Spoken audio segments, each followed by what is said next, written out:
They cheered so loudly for her, my younger sister, when her name was called for a simple performance. But when it was my turn, my graduation, the moment I had worked years for, the silence hit harder than any insult. Sitting there in my cap and gown, I realized I wasn't their daughter that day. I was just a shadow at the edge of their pride. And as the applause died in the distance, a question began to burn inside me. If my own family could erase me so easily, what would I have to do to finally exist? I used to believe favoritism was something that lived only in whispers, the kind of hurt children carried without proof. But my proof was everywhere, on glowing screens, in framed photographs, in the gaps where my name should have been, but wasn't. Growing up, our family Facebook page was practically a shrine to my younger sister, Emily. There she was at every recital, every art contest, every just because candid moment, beaming in the spotlight of our parents' admiration. And when I scrolled through those albums, searching for myself, I found I existed only in fragments, a cropped arm in a group shot, my face blurred in the background of her shining smile. Even in pictures where I had been there in full, I was carefully trimmed away, as if my presence would taint the perfection they wanted the world to see. At first, I told myself it didn't matter. Photos were only pixels, not proof of love. But the ache grew sharper each time Mom posted a caption like, "So proud of our shining star," under Emily's picture, while mine, if it ever appeared, was reduced to, "And Madison was there too." The language cut deeper than any silence, branding me as an afterthought in my own family. The day that sealed it for me came when I stumbled on an old family album buried under a stack of magazines. There was a birthday party, my birthday. The cake in the center read, "Happy 10th Emily," even though I had just turned 12 that week. In the photo, Emily beamed in a glittery crown while I stood behind her, holding the knife to cut a cake that wasn't mine. I hadn't remembered it that way, but the photograph didn't lie. I froze, staring at my younger self, half smiling, half fading. That picture didn't just show favoritism. It showed erasure. The memory haunted me for days. I began replaying other moments with new clarity. The Christmas morning when Emily got the tablet she wanted while I was handed a used sweater. The summer camp she was sent to while I worked part-time to cover my textbooks. Back then, I thought it was bad luck, timing, maybe even my own fault. But looking back with adult eyes, I saw a pattern so sharp it cut me open. One evening when the house was quiet, I rummaged through a drawer in my parents' study, chasing the threads of a suspicion I couldn't name yet. That's when I found it. A thick yellowing envelope, labeled "Private." Inside were old financial documents, loan applications, tuition receipts. My heart thudded as I skimmed line after line. Every dollar of borrowed money had gone to Emily's private school. Every investment of time and sacrifice funneled toward her. Meanwhile, my college tuition had been marked student responsibility. My years of juggling 2 jobs, scholarships, and exhaustion had never been out of necessity for the family. It had been by design. The realization nearly knocked the breath out of me. All this time, I thought favoritism was subtle, emotional, perhaps even unconscious. But this was a ledger, proof of a decision that had been calculated, deliberate. They hadn't just loved her more loudly. They had structured our lives to elevate her and neglect me. I sat there in the dim light, papers spread across my lap, the silence pressing in. The first instinct was anger, hot and suffocating, but underneath it was something colder, clarity. My pain wasn't a child's imagination. It was systemic. My parents had chosen who mattered most, and it wasn't me. I closed my eyes and whispered a question into the still air. A question I now find myself asking you. If it were you, if you uncovered that the imbalance wasn't a mistake but a blueprint, would you forgive them? Could you? The question lingered like smoke, wrapping itself around the hollow in my chest, because I wasn't sure I could. After finding those papers, I told myself I wouldn't collapse under the weight of the truth. If my parents wouldn't recognize me, then I would build recognition elsewhere. I buried myself in textbooks, determined to graduate with honors. Every night I stayed late in the library, scribbling notes until the words blurred into lines, until my body ached from exhaustion. I collected scholarships like armor, each one proof that I was capable, each one a shield against the silence at home. But studying wasn't enough. There was a voice inside me that wanted to scream, to say out loud what I had swallowed for years. So I opened my phone one night and filmed a 30-second clip. Just me sitting on the edge of my bed. The caption read, "What it feels like to be invisible in your own family." I didn't expect anyone to care. I thought it would vanish into the noise of the internet like everything else I did. It didn't. Within a week, the video had over 500,000 views. Comments poured in, strangers writing, "This is my life too," or "I thought I was the only one." The validation felt intoxicating, like someone had finally seen me after years of living as a ghost. I posted more. Stories about birthday parties where my name was forgotten, about Christmas mornings when my gifts were wrapped in newspaper, while Emily's glittered in ribbons. Each clip drew more eyes, more sympathy. And then, among the sea of empathy, one comment froze me. "I know your family. It's worse than you think." No username, no picture, just those words. My heart lurched. Someone out there wasn't just watching, they knew. I couldn't sleep that night. My mind spun with questions. Was it a neighbor? A relative? Did they know something I didn't? I doubled down on my efforts. If I was going to be noticed, I needed to be undeniable. I took on extra shifts at the coffee shop, worked until my legs trembled, then studied until dawn. My professors praised me, customers liked me, strangers online applauded me. And yet, inside, I felt emptier by the day. The pressure began to crack my friendships. Invitations to hang out turned into concerned texts. "Do you ever sleep?" And "You're not yourself anymore." I brushed them off, but the truth was that I had no self left, only a desperate machine grinding for validation.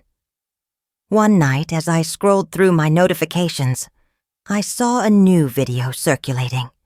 Someone had clipped footage from my graduation, the exact moment my sister's name was called, and my parents leapt to their feet, clapping wildly. Then the video cut to my name being called, my walk across the stage, the silence, their still faces. The internet erupted. Some viewers flooded the comments with outrage. How could parents do this? Others defended them. Maybe she's exaggerating. We don't know the full story. Strangers fought wars in my mentions, dissecting my family, as if we were characters on a TV show. I sat frozen, watching the clip loop again and again, each silence heavier than the last. The worst part wasn't the internet's judgment. It was that the video was real. The proof I had tried so hard to gather had been handed to me in brutal clarity. At first, I thought the attention would feel like justice, but instead it felt like standing under a spotlight that burned me raw. My life had become entertainment. My pain was content. And no matter how many people commented, "We see you," it never filled the hollow left by the people who refused to. One night, when the noise of my phone finally died, I curled up on the floor of my dorm room. The air felt too heavy, my chest too tight. Tears blurred my vision, slipping onto the carpet until I whispered into the dark. Maybe they were right. Maybe I am unworthy. When the noise of the internet became unbearable and the walls of my dorm felt like a cage, I packed a single duffel bag and left. I didn't go home. I couldn't. Instead, I knocked on the door of my best friend, Claire, who had been quietly waiting for me to admit I couldn't handle everything alone. She didn't ask questions when she saw the red circles under my eyes, the way my shoulders slumped under invisible weight. She just opened her spare bedroom and said, "Stay as long as you need." In that quiet, borrowed space, I finally breathed. With no expectations hanging over me, I explored the things I had once buried under obligations. I remembered the nights as a kid when I would sketch little characters in my notebooks, building worlds in the margins of math problems. That old spark lit again, and I started teaching myself game design through free tutorials. Hours passed unnoticed as I pieced together clunky animations, crude storylines, messy pixels. But even in their roughness, I felt alive in a way grades and scholarships never gave me. One night, I uploaded a short demo to an online forum. It wasn't polished, just a small slice of a story about a girl ignored by her family, who wandered into a strange forest where even shadows spoke louder than she did. I didn't expect a response, but the next morning, a message waited in my inbox. "I played your demo. You have something here?" It came from a well-known indie developer, whose games I had admired for years. My hands trembled as I typed back, barely believing it. Over the next few weeks, they mentored me, guiding me through design choices, encouraging me to pour my truth into the game instead of hiding behind mechanics. One evening during a video call, they leaned closer to the camera and asked, "What if I tell you your story could change thousands of lives?" The question hit me harder than any viral comment ever had. For the first time, I wasn't just creating for myself. I was creating for everyone who had ever felt invisible. Fueled by that thought, I worked relentlessly.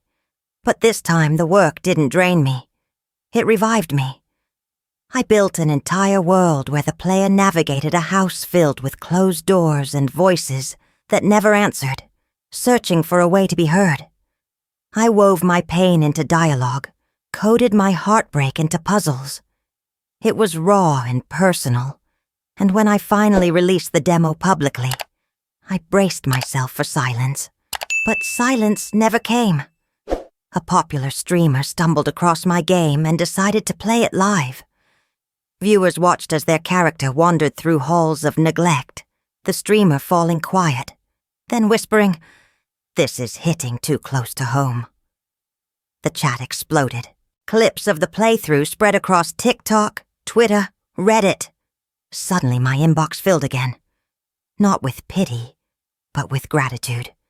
People told me my game put words to wounds they hadn't been able to name. For the first time, I wasn't invisible. I was undeniable. Then the email came. A major gaming company wanted to meet. They praised the emotional depth, the storytelling, the potential for mass appeal. They offered funding, distribution, a career-defining opportunity. My chest burned with hope, until I scrolled to the bottom of the proposal. They wanted to market my game as a family healing story, complete with glossy ads showing me alongside my parents and sister, smiling like the perfect American family. To make it relatable, they wrote, to show that love always wins. I stared at those words, bile rising. The very people who had erased me would now be invited to stand beside me, bathed in applause they had never given. That night, I lay awake, the contract glowing on my laptop screen, my reflection faint against the glass. The offer could change my life. It could lift me out of shadows forever. But the price was steep, standing shoulder to shoulder with those who had turned away when I needed them most. I turned the laptop toward the ceiling and whispered to the darkness, "Would you take success if it means standing beside those who erased you?" The room was alive with the hum of flashing cameras and the low chatter of reporters. A long table had been set at the front of the hall, microphones lined neatly across it, and the company's banner hung like a crown above the stage.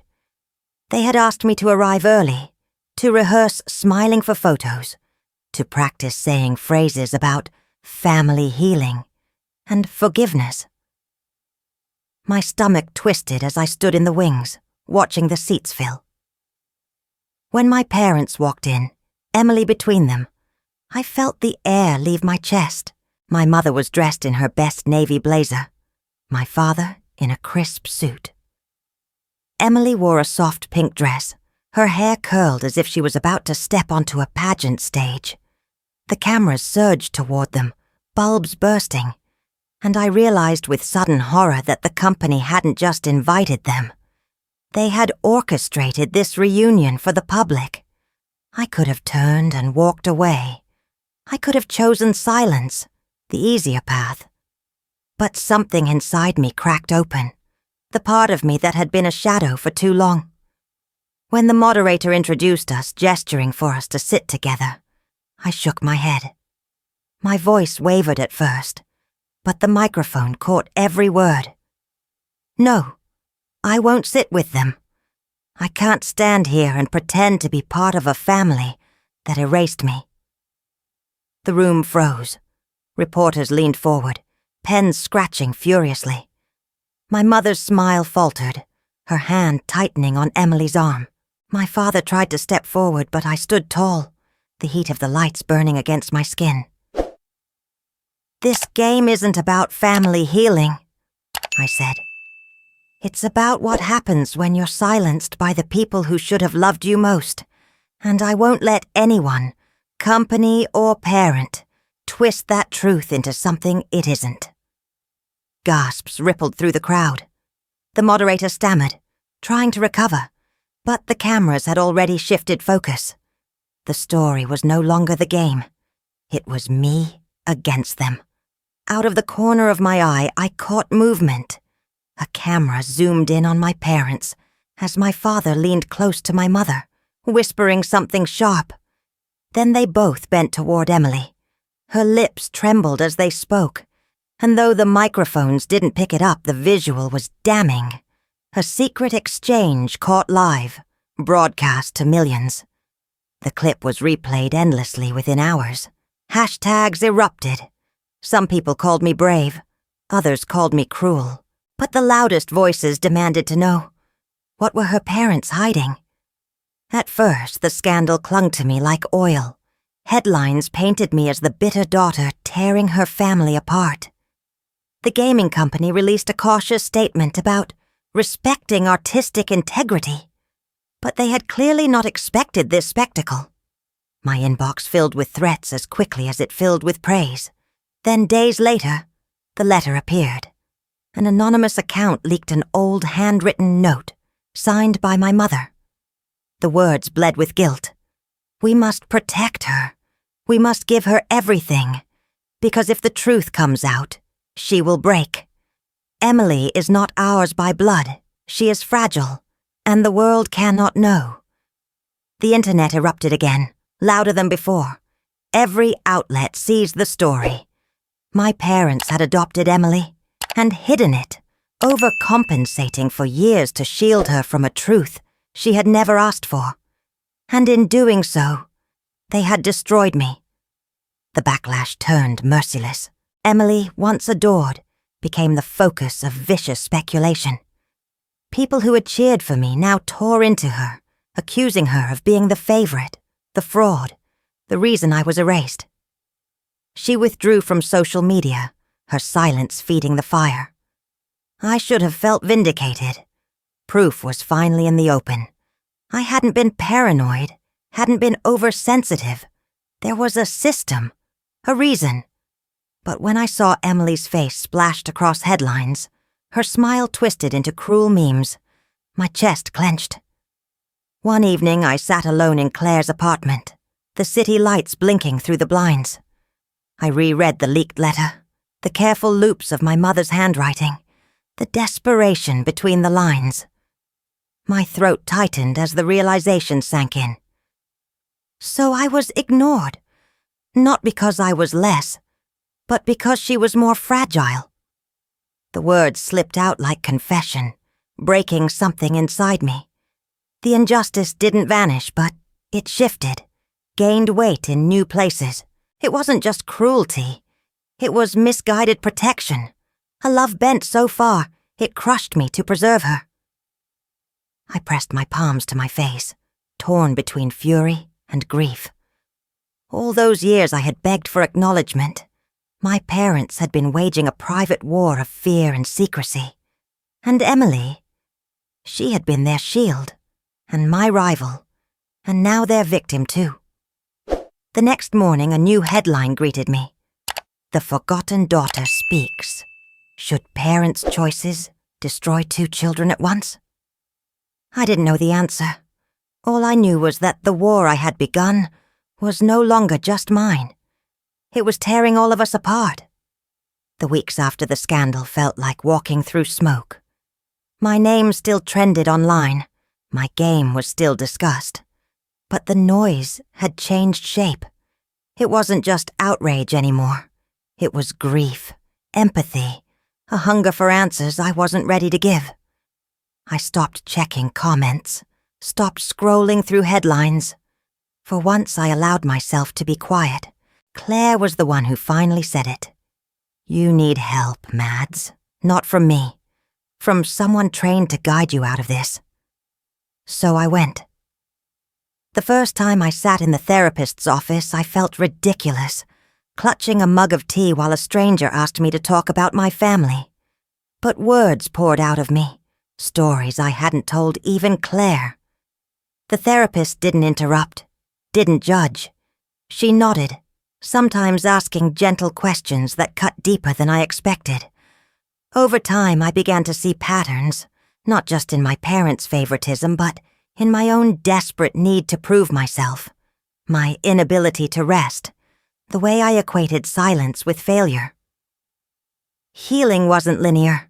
Some sessions left me raw and angry. Others filled me with relief, as if I had finally set down a weight I didn't realize I'd been carrying. Slowly, I learned to forgive. Not them. Not yet. But myself. Forgive the child who tried too hard, the teenager who swallowed her pain, the young woman who thought worth was measured only in applause. I wanted to share that feeling, fragile as it was. So I started recording again. Not TikToks this time, but longer, quieter podcasts. I called it the Invisible Ones.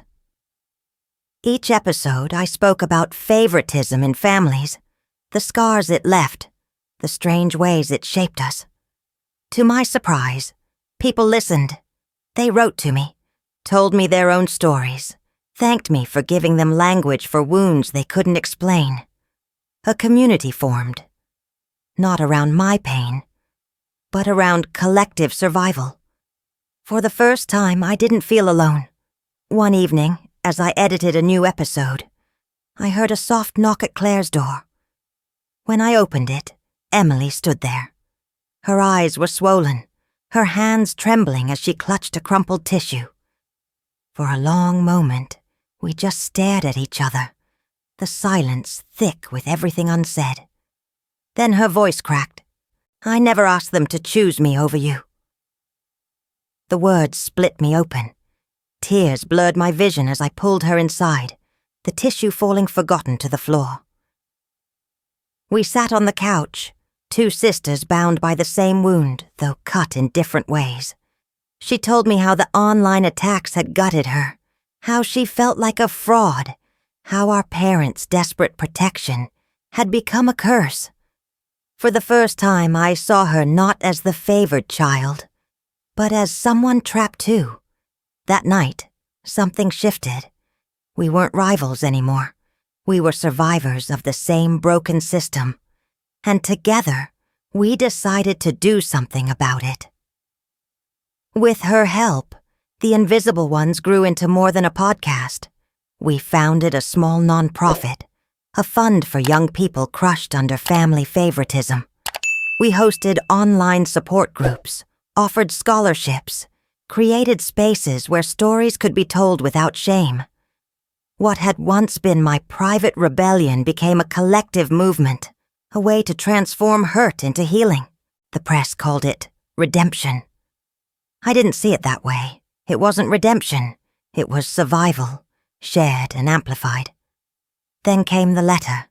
It arrived in a plain envelope, my name written in my mother's careful hand. Inside, pages of apology spilled out, admissions of guilt, confessions of fear, pleas for understanding. At the bottom, one final line. Come home. Let us fix this together. I stared at it for hours, my heart twisted at the words I had wanted all my life. An apology, a recognition. And yet the condition was there too, woven into the plea. Come home. Return to the family I had spent years clawing free from. The decision tore at me.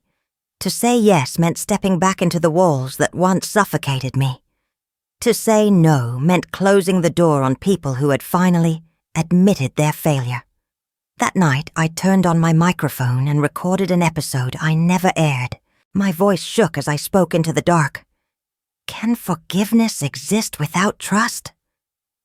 The question hung heavy, meant not just for me but for anyone who had been broken by the ones who should have protected them. I didn't have an answer. Not yet. But for the first time, I was okay with not knowing. When the letter came, I folded it back into the envelope and left it untouched on my desk for weeks. Part of me wanted to burn it, to let the flames swallow every apology that had come years too late. Another part of me wanted to cling to it, to believe that maybe, just maybe, my parents had finally seen me. But going home was not an option. I had built something new, fragile, but real. And I wasn't going to dismantle it to step back into a house where silence had been louder than love. Instead, I agreed to meet them. A quiet cafe on the edge of town, far from reporters and flashing cameras. When I walked in, they were already there, seated side by side. My father looked older, his shoulders stooped, while my mother's hands fidgeted with her teacup as if it might shatter. Emily sat across from them, her presence steady, as though she were the bridge holding us together. We spoke in halting sentences at first, circling around the years of hurt like they were landmines. My father apologized in fragments, each word heavy but cautious. My mother's voice cracked as she admitted what I had already known, that in trying to shield Emily from truth, they had chosen to erase me. When she finally lifted her eyes to mine, tears streaking her cheeks, she whispered, "We thought we were protecting her, but we destroyed you." The words cut deeper than any silence ever had. And yet, in that moment, I realized I wasn't searching for justice anymore. I wasn't searching for their recognition.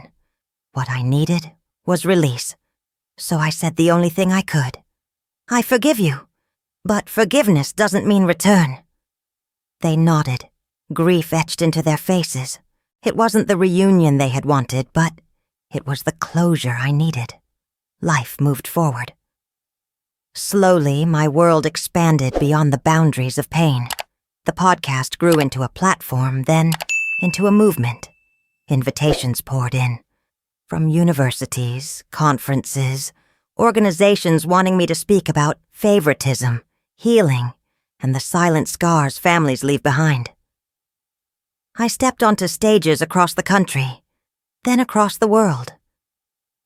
Each time I told my story, I saw heads nodding, tears slipping quietly down faces, people recognizing themselves in my words. I became more than the invisible daughter. I became a mirror for others who had been hidden, a voice for those who had none. My talks weren't about blame anymore. They were about survival, about rewriting the narratives we inherit. Emily often joined me, her presence proof that healing didn't mean severing ties, but reshaping them. Together we created workshops for families, urging them to confront favoritism before it fractured their children beyond repair. And then, one evening, in a crowded auditorium overseas, it happened. I was midway through my talk, standing beneath blinding stage lights, speaking about the weight of being unseen, when my eyes drifted to the farthest row. There they were, my parents, sitting close together, their faces pale under the dim light. They didn't clap, didn't smile. They just watched, silent tears carving paths down their cheeks.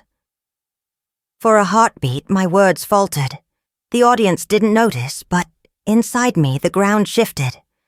I had imagined this moment countless times. My parents finally standing, applauding, proclaiming their pride. But reality was quieter, rawer. They weren't here to reclaim me. They were here to witness, to understand in silence what words could never undo. I finished the speech, my voice steady again, and the hall erupted in applause. People stood, clapping, cheering, their energy flooding the room. Everyone except them. They remained seated, hands still, tears falling. And for the first time, I didn't crave their approval. Afterward, I stood at the podium, the applause fading into echoes in my ears. I closed my eyes for a moment and spoke, not to the audience, not to my parents, but to myself. Recognition may never come from them, but healing starts when you recognize yourself. The hall fell silent.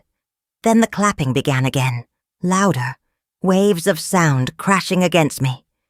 Yet beneath it all, I carried a different kind of peace. I had been unseen for so long, but I no longer needed their eyes to define me. The future stretched ahead not as a perfect picture of reconciliation, but as a life I had chosen for myself. And that was enough.